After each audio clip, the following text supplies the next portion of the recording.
Sheriece, what's up, yo? Thank you. What's up, doctor? First Class off, of 2023. yes. Thank you so much for being a part of this passion project that I have, which is called Panic and Patience. And just to give a quick background of what Panic and Patience is, it's essentially for a platform for change agents, community leaders, activists, people who want to make change, to really express themselves in their lane within their industry.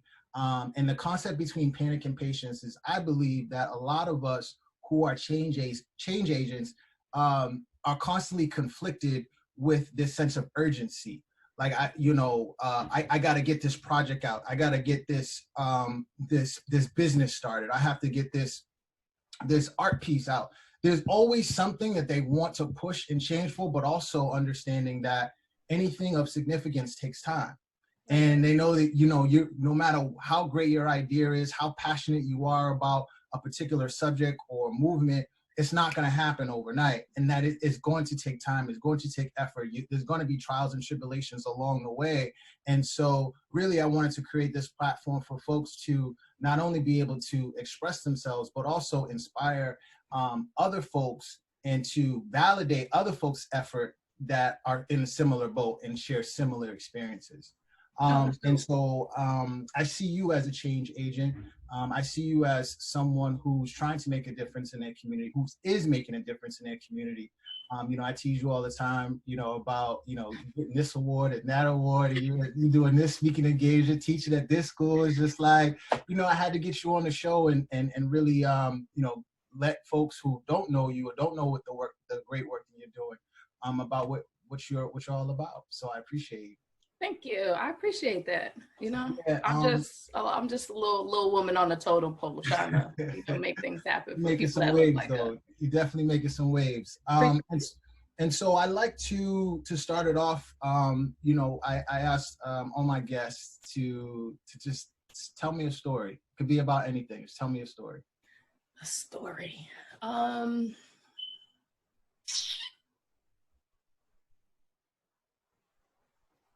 So my friends tease me a lot about doing the most, right? That is literally like my hashtag for many things. And I think it comes from, a lot of what you just mentioned, just doing a lot and juggling a lot between, what my own personal goals are, being a parent, and all of the community work that, I do, and professional, et cetera. And this was all prior to having my daughter. And so, it's more of a personal story, but I gave birth to my daughter and like 3.5 hour labor, like literally. I was in work the day before and my water broke. I was supposed to be in court that morning.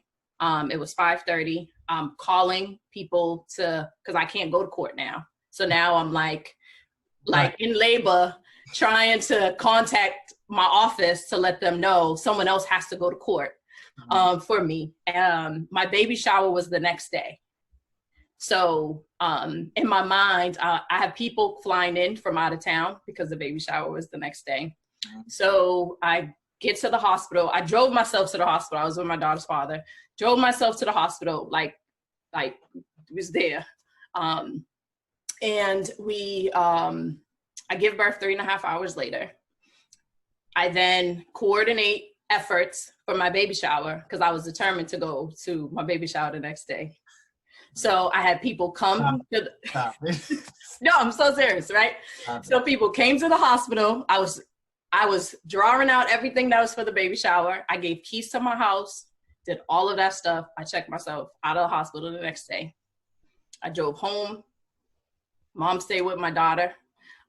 Went to the baby shower, left the baby shower, and then went to my office a couple of days later because they were already having a planned party. So, I tell that story because people have always just said that I'm always doing something. And I don't know if it's adrenaline rush or I just have the ability to like go, energize a bunny. But it's just it's a time in my life that just defines literally who I am on a daily basis. Like, what am I doing today? How long am I going to be doing it? What do I have to switch to? Where am I going next? And I accomplish a lot in it, but sometimes you kind of lose yourself in it a little bit. But so yeah, that's me. Yeah, that's a lot. That's a lot. And so you say you're a mom. Obviously, you had a child. I'm interested to see what your shirt says. Sure. So I have a friend of mine. I'm a huge advocate for Black owned and supporting friends. And so I have a friend of mine that has a whole bunch of these shirts, and this says, my Black daughter matters. She's not a threat. And so she created these shirts, and I'm a huge proponent of representation for Black women, particularly, and young Black girls and our Black girl magic. So I, of course, had to spend the money, not ask for a discount, spend the money for the shirt, and support my Black sister in her movement and the selling of her shirts. Yeah. And to circle back just a bit about your sort of drive, do you think that your drive kicked into overdrive, no pun intended, but once you had your daughter, like, did you feel like things needed to be, expedited because now you have this little human that requires your nurturing, an example, all those different things? Or did you kind of have this already in you prior to, having a daughter? I think I definitely had it in me. When I just hear stories from, whether my mom, my dad, my grandparents, and, they just kind of always talked about that I've just kind of naturally had a drive. My father particularly was always about, giving back. He was on a lot of different boards.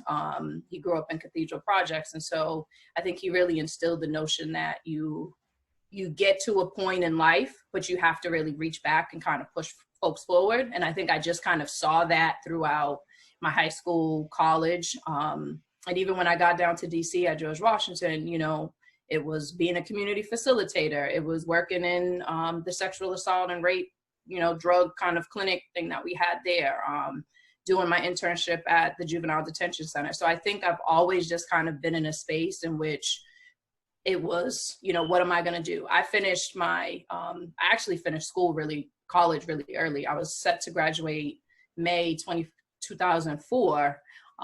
But during that time was like September 11th and anthrax and the sniper. So DC was jumping, and I was ready to get back to Boston. And there was a section in the book, and my pre-law advisor advised against it, but there was a section that said that if I had a certain amount of credits, I could graduate. I could get my last 6 credits from like an outside institution. So I literally did like 21 credits in the summertime. I did my internship, and then I took 2 other classes, and that was like 21 credits. And then I came back to Boston, took 2 more classes, and then I was able to finish in August, the year before I was supposed to graduate. So even in college, you were doing the most. Yeah. I was definitely doing the most. It's just, I don't know. Like, some things you're just born with, and you're just naturally like driven by kind of what you can do for others, right? I've always kind of just had my mind set on, because I think that brings me joy, and the people that I touch, the people that I work with, the people that I work for, who I advocate for. So, definitely awards and accolades are always cool, but like, I'm gonna put those on the mantle, but I'm gonna get back to work the next day, and I'm gonna keep, I'm gonna just keep going. I love that. I love that. Why did you choose law as sort of your career path and your trajectory? I know you said, you were kind of raised to give back to the community through your father and through your upbringing, but why law? Because you could have given back in a lot of different ways. Why did you choose that as a career path? I think representation, I was on mock trial when I was in high school. So I was at Latin Academy. I started in the 7th grade there instead of 9th. And, I remember getting on mock trial 9th grade year and just kind of seeing how the law was working in terms of advocacy. And it was just a new, different space. I think they gave us like To Kill a Mockingbird to read one time in English class, which I actually absolutely despised English. But, and it just to kind of read the book through through the lens of a child, you know, race issues, lawyer, like, and just to kind of see the intersectionality of all those things. But I didn't see lawyers that look like me. I didn't see judges. You know, you would hear about the Thurgood Marshalls and the Anita Hill, Clarence Thomas scandal. So, you know, you had that, but on average, people that when I didn't know lawyers like in person. And it, for me, it was, you know, this is an area where advocacy can be used for other things. But then I don't see people that look like me, and, you know, kind of, I want to see people that look like me. And the only way to actually see people that look like me is to be someone that I wish there were more of, and to kind of commit myself to figuring out how I kind of bring people with me that want to be in that space, because we don't have a lot of representation of people of color or Black lawyers, both men and women in this profession. It's the least diverse profession like ever. And so I think for me, just kind of seeing where the law can work for people, and wanting to see more of the people that look like me. It was kind of where I went. You know, I think in college at one point, because of the juvenile justice work that I was doing, I had a thought in my mind like, oh, maybe I want to teach. And I did that for like, I don't know, a month. Like, I thought about it, I did some research on it, and I was like, nah, I'm good. I'm just gonna follow this. I'm gonna get up out of DC, and then I'm gonna go back to Boston, and then I'm gonna go to law school, and then that's just what I'm gonna do. And that's what I did. And so, you know, there's this quote, I can't remember who says it, but it's like, it's extremely hard to be what you can't see. And you talk about how important it is for representation, particularly in fields that are not diverse. Being a Black woman in law, how has that, you know, what have been the barriers for you going in, and what pushes you to go beyond the fact that, listen, I'm going to be the only one, I'm probably going to be one of few, but I still got to keep going? What has been some reasonings behind you pushing through? Because you know, there's a lot of different industries where people will enter, and they tend to leave the industry because they feel unwelcome. You know, they have all these microaggressions. There's all these barriers for them to, you know, to want to quit. But you've been doing this for quite some time. So what keeps you in it? You know, so one, being a Black woman attorney is a challenge every single day of my life. You know, there's no frosting, there's no way to sugarcoat what that experience looks like. You know, and then when you talk to other Black women about their experiences as an attorney, when you look at the numbers, you know, it is chilling. There's like this chilling factor of like, why do I want to go into a space where there's not a lot of us? But I think that the only way you really can make change is to have that emotional courage to kind of go into that space. You know, I can be the only, and that's okay. You know, I can have people not want me there, and I'm still going to be there. You know, I'm still going to use my voice, and I don't know where that comes from. You know, I've talked to friends about that, and they said, you know, I wish I had the ability and the courage to kind of be able to be as vocal and be concerned with the consequence of doing so. And there's been many of moments in which, you know, I've had to sit there and think about what is the consequence of me opening my mouth and saying what it is that I feel, because what I have to say is right and what I see is wrong. And if I don't say something, who else is going to say that? But, you know, it's hard. You know, we live in a world in which, and Malcolm X, we all know the quote about, you know, Black women being the most disrespected, unprotected, all of that. And that's real life. You know, we are invisible often. We see that in this whole Breonna Taylor, Sandra Bland movement, right? You know, we have women that have been killed by police officers through this whole process. We have transgender women, and we don't get the same momentum doesn't isn't pushed behind us. Mm-hmm. And that's challenging. And I think that that's just overall in real life. You know, as a young lawyer practicing, I did family law. I represented dads because I felt fathers were unrepresented, didn't have a voice in the probate and family court system. And I'm a huge proponent for families. And so when I saw that dads weren't being represented, that's really kind of where I found my space. And I would go into court and I would go to check in. I got a whole ass suit on, whole suit on. And I would go to check in and they'd be like, "Oh, your mom?" I processed in my mind what I really wanted to say, but I so tactfully said, "No, actually I'm counsel for dad." You know, you go into courthouses and there's sections for lawyers. You know, you walk to the front. Oh, no, ma'am, you have to, you know, and so you encounter these situations. I work in an institution, I'm in executive, you know, leadership, and hey, I'm the Black woman. Like, that's it, you know, and it's hard. It's hard because you know that you are only. And so I think just through work with MBLA, which is Mass Black Lawyers Association, a lot of what I kind of focused on in the 6 years that I was there, and then finally in my presidency, was to really to wrap my head around. Congratulations on that. Congratulations. Thank you.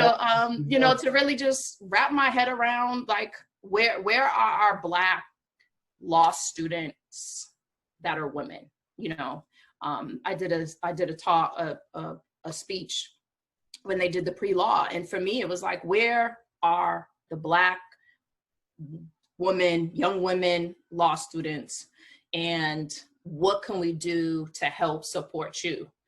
A lot of my mentees, a lot of the young lawyers that I work with have been young Black women, because I want to see more representation of women. And what's ironic about what we're talking about is that we actually graduate more Black women law students to become lawyers. But the numbers and representation of us in firms, in CEO, and corporate, and all of that is so little. It's like 1%. So we are graduating at higher rates than Black male attorneys, essentially. But yet we are still continuing to be underrepresented. We're still underpaid. We're still the sense of being, you know, invisible and marginalized by even, you know, our brothers. And so how do you think that changes? Is it more like, at what point in the pipeline do you feel the issue? Do you think it's because it doesn't feel like, based upon what you said, it doesn't feel like there's not a lot of Black women who aren't interested in law. There's clearly Black women that are interested in law. So how do we as a community support these young lawyers entering? Is it more or less having Black law firms? Is it, you know, point of entry on boards or Fortune 500? Like what is it that we can do as a community to help support these young women? Because I feel like we need, if women are the ones, if Black women are invisible in a lot of different circumstances, particularly in the justice system, like you mentioned, Sandra Bland and Breonna Taylor, et cetera, and the list goes on and on. There are also other aspects of the law where Black women need to be represented.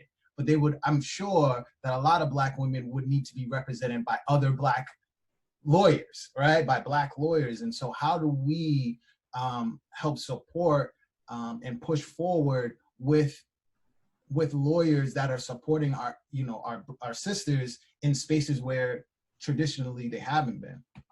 I mean, we should stop diluting the definition of diversity, right? And so many firms use diversity and they have a check the box model.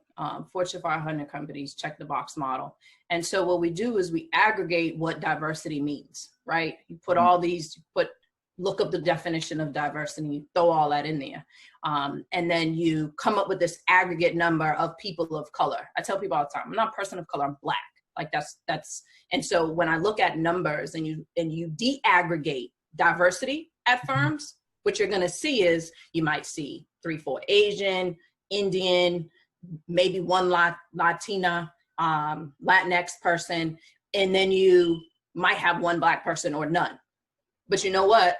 Because they've aggregated that, they can say our diversity is quote unquote. So whenever I talk to young people, I tell them, oh, you're interested in this space, or, you know, this is a good firm, but make sure you go onto that website and figure out how many Black lawyers they actually have there. You know, we do a lot of trying to talk to young associate level lawyers about, you know, when you go there, you're going to be the only one, and supporting them. So we talk about diversity, we skip equity, and we skip inclusion.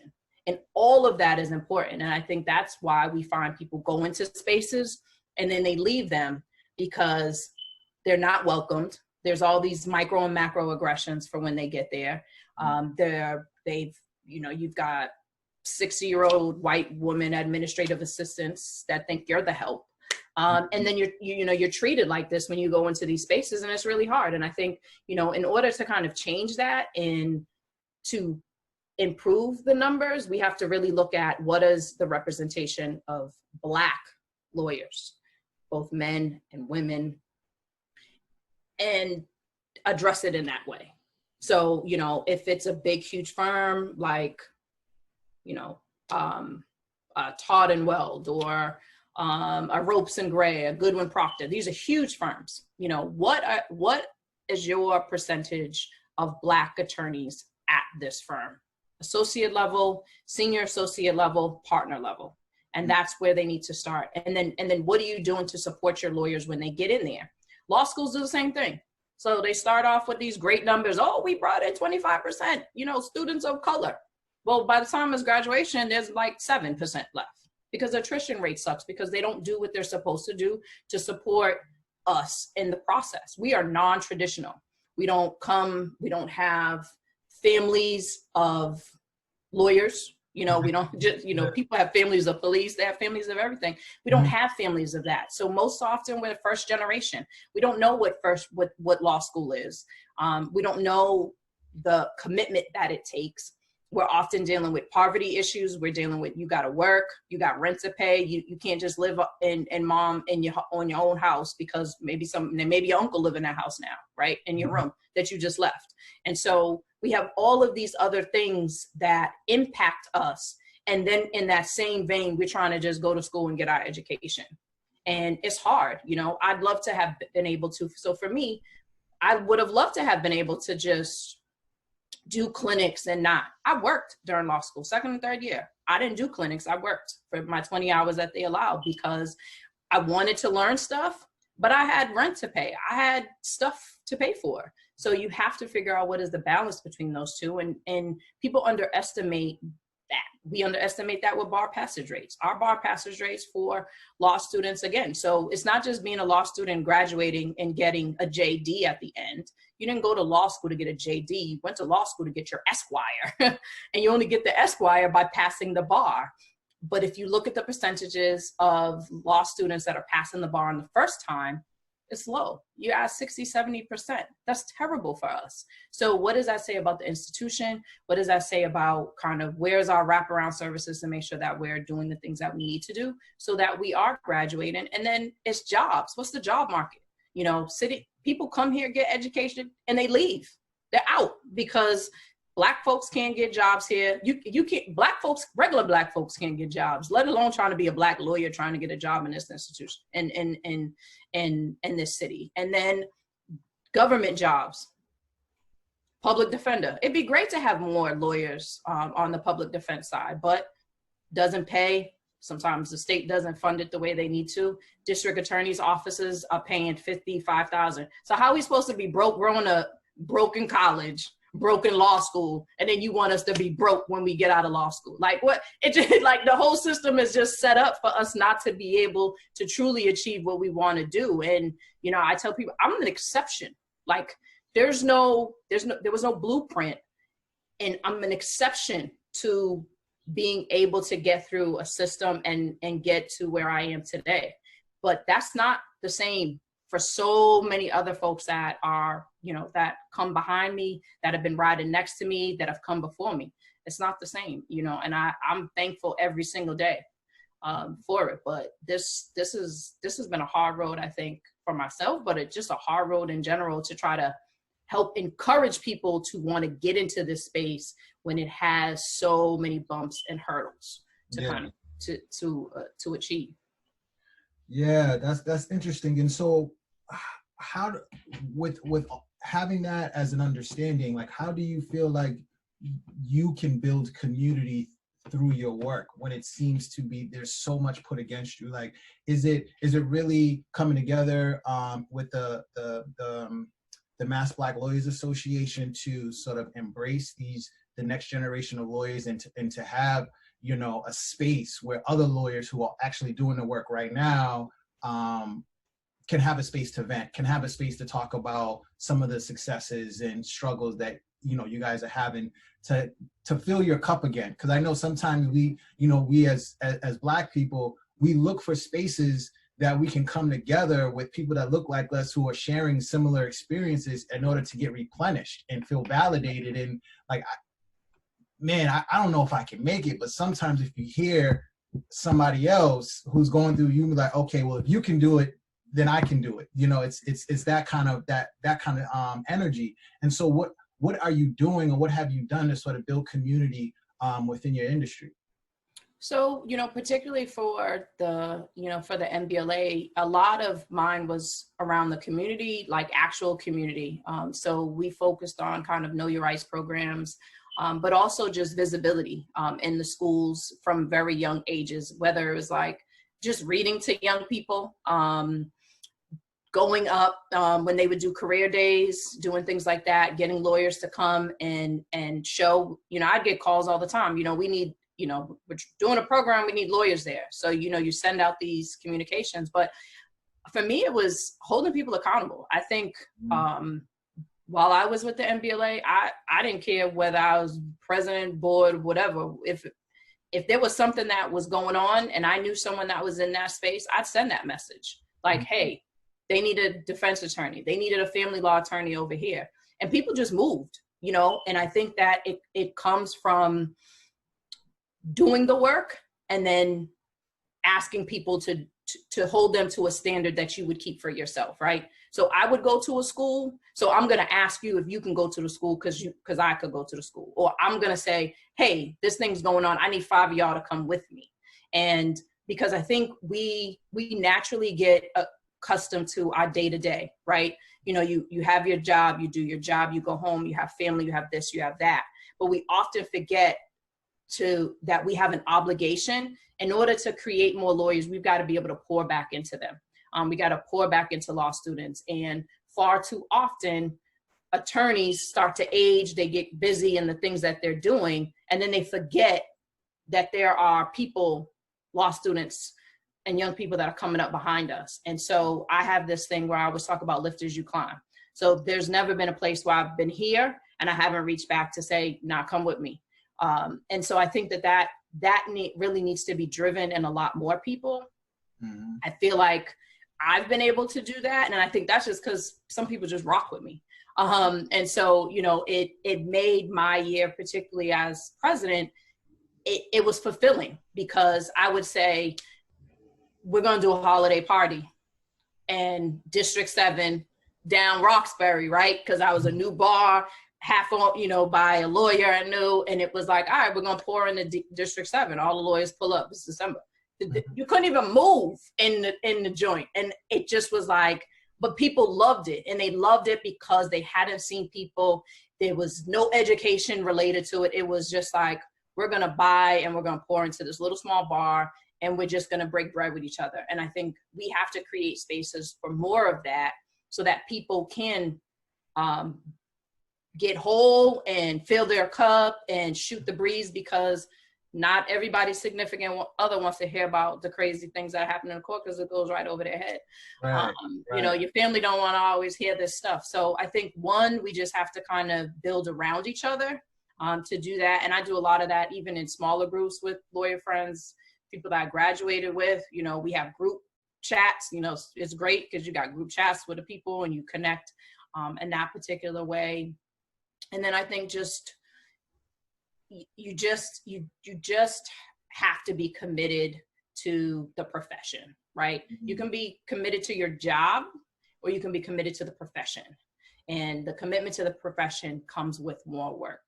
And I've always had a commitment to this profession and for people that come behind, as well as what that does for other younger people. And law is intertwined in everything that we do every day, whether it's your house, whether you slip and fall in a supermarket, whether somebody is injured, whether, you know, you hire a vendor or a contractor to come to your house and something goes wrong, if, you know, your child tell on you, you know, like, you know, you go to school, you got school issues, you know, school's not doing something that they're supposed to do for your child. Law is entrenched in every single thing that we do, and we underestimate that. And so, you know, whether with the courts, like that's my whole job. Legal information is my whole entire job every single day. And that's, for me, is kind of where we strengthen communities. And I've always said, you know, I empower people through education. Like my job function is to help people get connected to the resources so that they can better educate themselves, so they can better prepare for whatever legal issue that they're encountering, because not everybody got $5,000, $10,000, $15,000. It's not, maybe not today, maybe not tomorrow, but there's gonna be something where you're gonna need some, you know, like we don't live in a world now that everybody just has retainer money. Yeah. Like if they get into a situation and they can just hire an attorney. We have people that rely on public defenders. Like we want good, strong, educated public defenders, and we want public defenders to look like us. You want district attorneys to look like us, because those lived experiences that lawyers have mean something in a system, right? I can go into work and we can have a conversation about race. My lens, how I see it, what I communicate about race is going to be different than my coworker who's a white man that grew up in Wellesley. You know, with a different education, you know. So we have those issues. We have judges. I mean, judicial diversity, a whole damn mess. I said that last year. You know, and then doing that particular media coverage, right? That was challenging in itself, right? So I go there, do this whole thing as the former president of the Mass Black Lawyers Association, and I walk my black ass into court the next day, talking about the same institution in which I just had to talk about, you know, not negatively, but numbers don't lie, right? You know, if you only got 3 out of 81 judges that are black, like that's a problem. You know, so it's man, there's so much to unpack. There's so much I want to ask you. So the mural, Nubian Square, Black Lives Matter on the streets of Black Boston, of Black Boston. What are your thoughts? Tell me everything. So I think there's a lot of mixed feelings about the mural. My thing is this: I'm a huge lover of art. I love photography. Like people tell you, I have my phone out for everything, and it's not always just to take a picture to post, but it's oftentimes I just like to capture different things. And so art. My sister paints. I love art. I think art has healing. I think art, Black folks unrepresented in the arts in general, music, live, all of that stuff. I think it's all important. And so whatever is the mission and vision behind the mural, I'm all, like whoever for the grants that did it from Black Market, whatever their vision is for it, great. I was down there yesterday. There's a whole visual project that was being done. You know, I went down, took pictures with my daughter, whatever. I think it's beautiful. But for me, from a legal perspective, there's so much else that's like to actually impact change. There's so many other spaces in Massachusetts, and particularly for the city of Boston, you know. So my only concern sometimes when we do things is that we create Band-Aids? Not Band-Aids, but my concern is that we do this mural as many other states have done, and then for some reason the mayor or the whoever of that location thinks that like we're good. like, because we just painted because they just approved a permit to paint Black Lives Matter on a street, right? Mm-hmm. The city of Boston has tremendous amount of work that needs to be done in terms of income equality for Black folks, gentrification that happens, diversity, Black women-owned businesses. You know, we're talking about 1%. So I'm all for the mural. I'm all for whoever did that, but someone still has to hold the mayor and the city accountable for all of the other issues, because that doesn't solve issues related to Black lives. And that it tends to be my concern, that sometimes we got this check the box type of thing. Mm-hmm. And people, and particularly institutions, believe that because we've done one thing, that kind of cancels out a lot of other things. I like to see changes in terms of police reform. I like to see changes in, you know, the court system. You know, that's kind of what my hope is now, being, you know, continue being in this space now, and to working with them about what is it that we, you know, do. I want to see changes in economics. I want to see changes in education. Like, there's a huge disparity in education, just going from city of Boston to Sharon. You know, the education level just jumps. And so that's a problem. And, you know, the mural's great, arts are great, huge supporter of that, but now what? There's so much, there's what now? And I think that goes for the same thing for these protests. It's like, what, like, all right, we're going to do this protest. All these folks is going to pull up. We're going to wear our shirts. We're going to take pictures. We're going to put these little Black squares on our profile pictures, on Instagram, all this stuff. But what you doing tomorrow? like Do you think that these protests shape our politics, though? Do you think that, you know, having these movements and having these murals are influencing our representatives, you know, at Beacon Hill and these other, you know, very important places where things can make change from a policy perspective? Not so much on the idealistic aspect, but from a practical policy situation. Do these protests influence the politics, or do you still believe that they stand alone, even with this momentum that we've recently had over the past, I don't know, 3 or 4 months?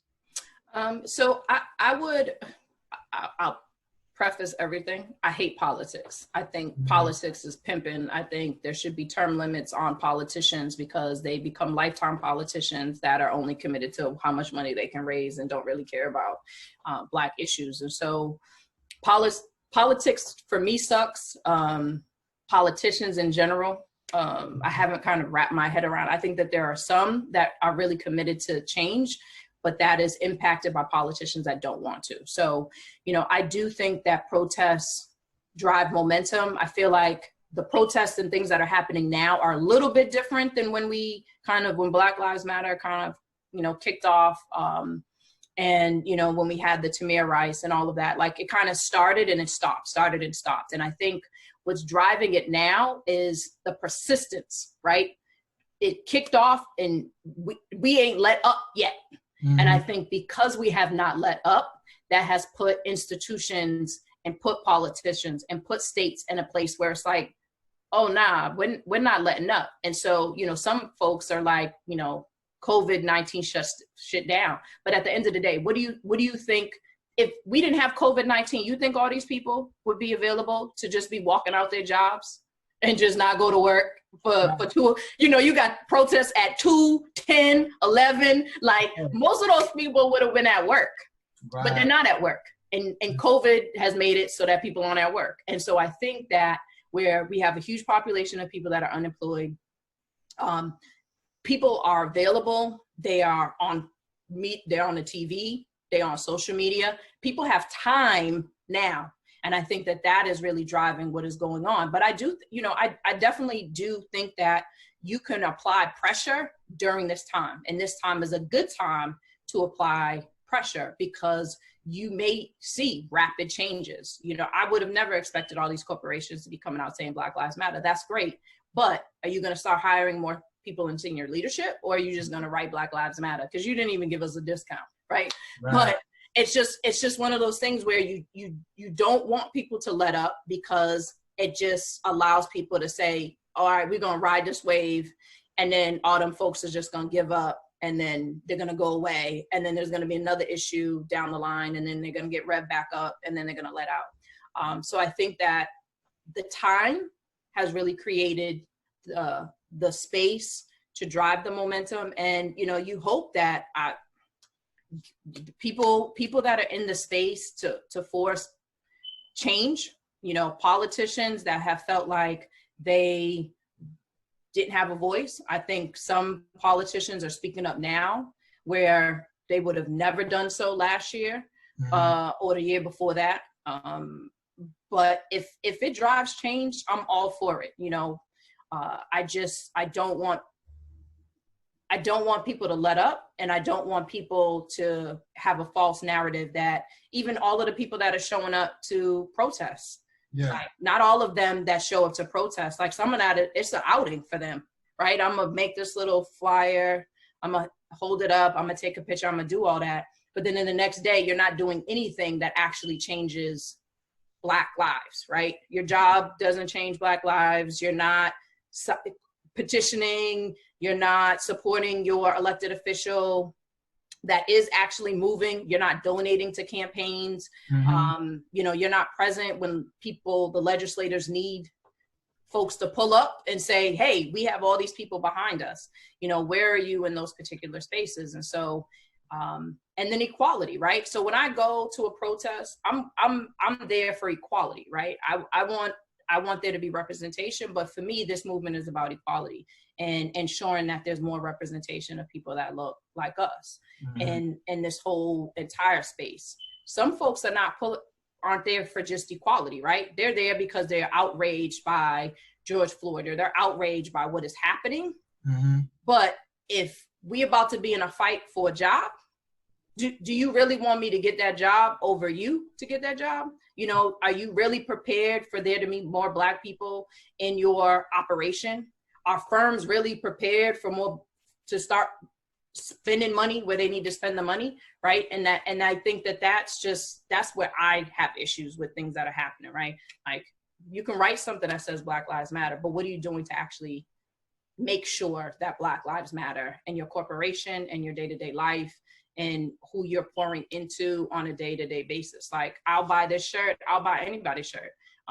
People will tell you with the MBLA, like the gala is Black businesses. I would have birthday parties, Black businesses. It for me, it was not only just being about Black folks, but truly investing in Black people and amplifying and pouring into Black-led initiatives, because that's the only way you get representation, and people have to be committed to that, not just in the moment, but longevity.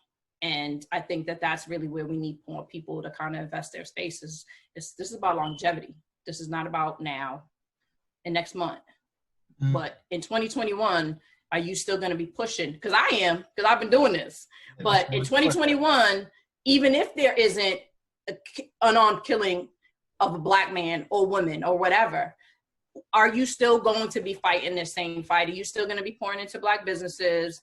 Are you still going to be showing up when it's time for you to show up? Are you still going to be advocating for diversity or for change, for the changing of budgets in the state house, or legislative bills that your legislature or others are pushing, like maternal health, like Rep. Liz Miranda is pushing for maternal health, like for Black women, like like, again, we talk about being like, why are we advocating for the basics of like human existence, you know? But it's just, it's definitely how society has just worked. So much. I know you have to go, but before you go,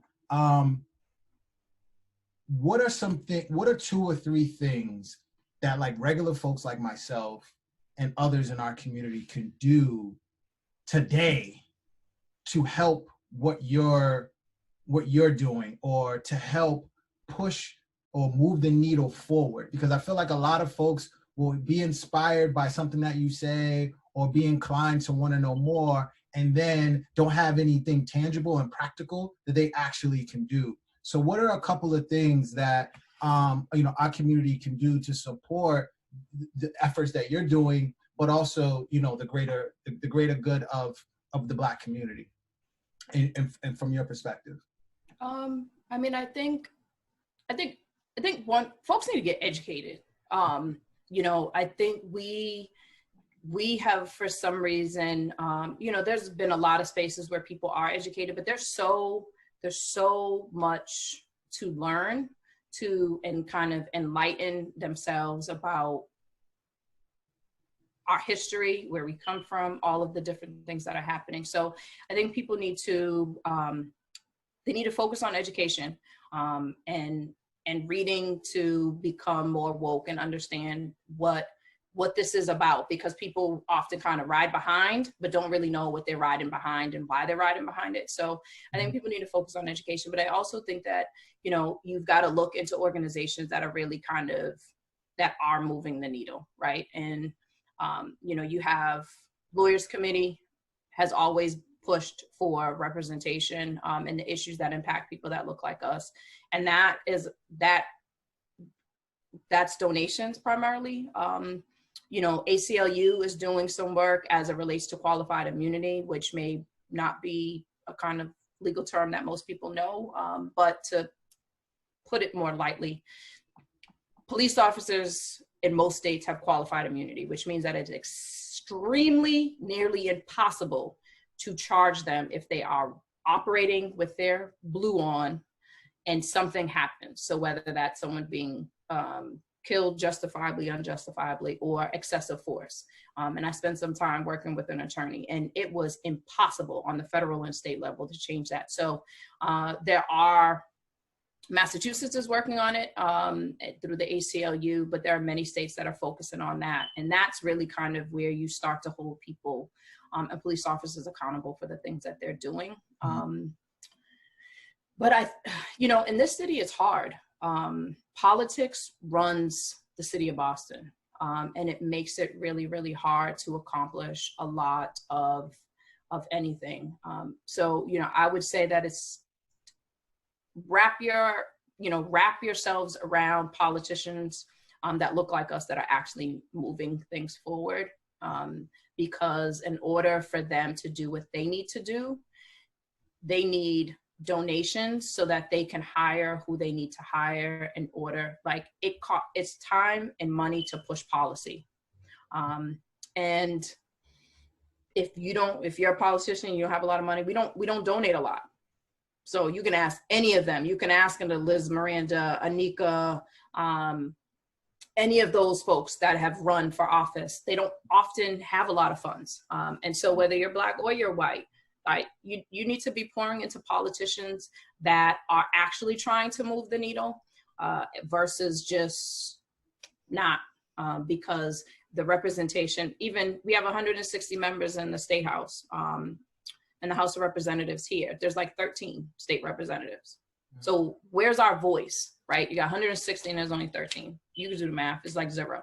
But that's an issue. And so when they need us and they need to speak, they need us to be behind them in terms of whatever it is that they're pushing, because some stuff's just not going to be that easy.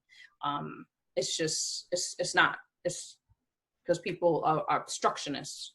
Politicians particularly are obstructionists. And I think people across the state, we often focus on the city of Boston, but across the Commonwealth of Massachusetts, we need people that look like us, that are willing to jump into these state rep seats and these city council seats. We've heard a little bit more in New Bedford and Brockton up into Lawrence, but we need more in Springfield. We need more in Worcester. We need more in all of these little pockets where you have politicians that are just doing this every time somebody asks for something that has to do with Black and brown people. And so if we only have 13 and we only have small little pockets of them, go to Greenfield. I go to Greenfield. I got staff in Greenfield. They got Black Lives Matter signs up there too. So what y'all got for us? Like they Black folks there. There's not that many. But look at Chicopee. Holyoke. The Springfield. Like there's Black folks down there. There's Black folks everywhere. There's colored folks everywhere.